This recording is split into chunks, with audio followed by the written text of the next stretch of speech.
Gênesis capítulo 41. 2 anos depois, o faraó teve um sonho. Estava de pé, junto ao rio Nilo, e viu subir do Nilo 7 vacas bonitas e gordas, que pastavam na invernada. Atrás delas, subiram do rio outras 7 vacas, feias e magras, que se puseram ao lado das primeiras na margem do rio. Então as vacas feias e magras devoraram as 7 vacas gordas e bonitas. Nisso, o faraó acordou.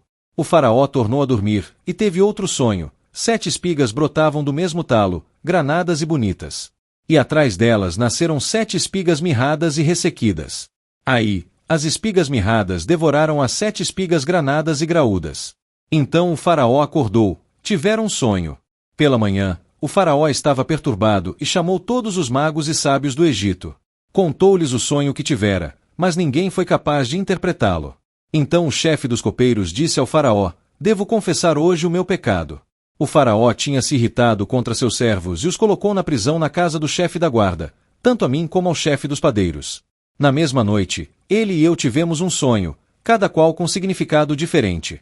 Havia ali conosco um jovem hebreu, escravo do chefe da guarda. Nós lhe contamos os sonhos e ele os interpretou, dando o significado de cada um.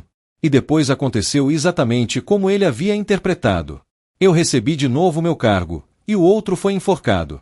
Então o faraó mandou chamar José. E o tiraram depressa da prisão. Ele se barbeou, mudou de roupa e se apresentou ao faraó.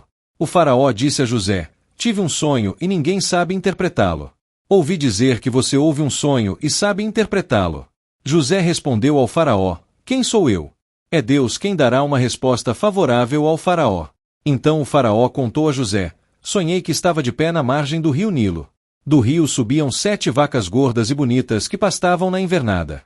Atrás delas subiram outras 7, cansadas, feias e magras, tão feias como nunca vi no Egito. Aí, as vacas magras e feias devoraram as 7 primeiras, as vacas gordas. Depois que as devoraram, não parecia que as tinham devorado, porque a aparência delas continuava tão feia como antes. Então acordei. Depois, tive outro sonho. 7 espigas subiam do mesmo talo, e eram cheias e bonitas. Atrás delas nasceram 7 espigas secas, mirradas e queimadas.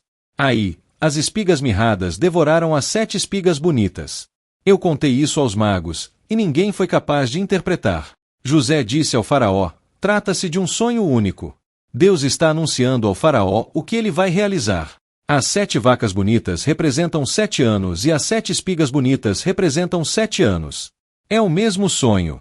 As 7 vacas magras e feias, que sobem logo em seguida, representam 7 anos, e também as 7 espigas mirradas e queimadas, é que haverá 7 anos de fome.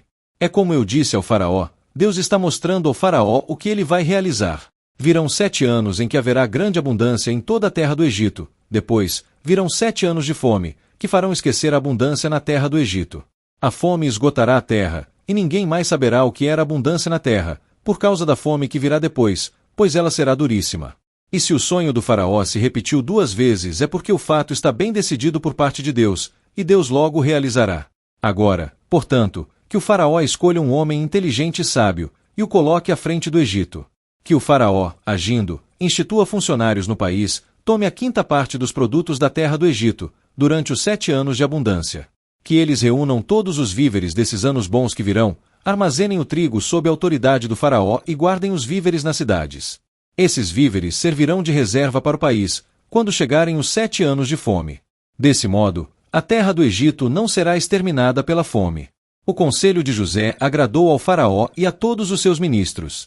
Então, o faraó disse aos ministros: "Poderão, por acaso, encontrar um homem como este, em quem esteja o Espírito de Deus?" Então o faraó disse a José: "Visto que Deus revelou tudo isso a você, não há ninguém tão inteligente e sábio como você. Você será o administrador do meu palácio, e todo o povo obedecerá às suas ordens. Só pelo trono serei maior do que você." E o faraó continuou: "Veja, eu coloco você à frente de todo o país." Então o faraó tirou da mão o anel de selo e o colocou na mão de José, vestiu-o com roupas de linho fino e lhe colocou no pescoço um colar de ouro. Depois, fez José subir sobre o melhor carro que havia depois do seu, e proclamar à sua frente, de joelhos, e assim José foi colocado à frente de todo o Egito. O faraó disse a José: "Eu sou o faraó, mas, sem a sua permissão, ninguém erguerá mão ou pé em todo o Egito." E o faraó deu a José o nome de Safanete-Faneque, e lhe deu como mulher a Zenete, filha de Putifar, sacerdote de On. E José saiu para percorrer o Egito. José tinha 30 anos quando se apresentou diante do faraó, rei do Egito. José deixou a presença do faraó e percorreu toda a terra do Egito. Durante os 7 anos de abundância, o país teve superprodução. E José reuniu todos os víveres dos 7 anos de abundância na terra do Egito e armazenou os víveres nas cidades, colocando em cada cidade os víveres dos campos da redondeza. José armazenou trigo como a areia do mar. A quantidade era tal que se renunciou a medi-lo, porque ultrapassava qualquer medida. Antes de chegar o primeiro ano da fome, José teve 2 filhos de Azenete, filha de Putifar, sacerdote de On. José deu ao mais velho o nome de Manassés, dizendo: Deus me fez esquecer minhas fadigas e a casa paterna. Ao segundo, ele deu o nome de Efraim, dizendo: Deus me tornou fecundo na terra de minha aflição. Acabaram os 7 anos de abundância na terra do Egito, e chegaram os 7 anos de fome, como José havia anunciado. Houve então fome por toda parte, e só no Egito havia pão. Depois chegou a fome em todo o Egito, e o povo, com grandes gritos, pediu pão ao faraó. Então o faraó disse a todos os egípcios: Vão a José, e façam o que ele disser a vocês. Quando a fome cobriu toda a terra, José abriu os armazéns de trigo e vendeu mantimento aos egípcios, enquanto no Egito a fome se alastrava.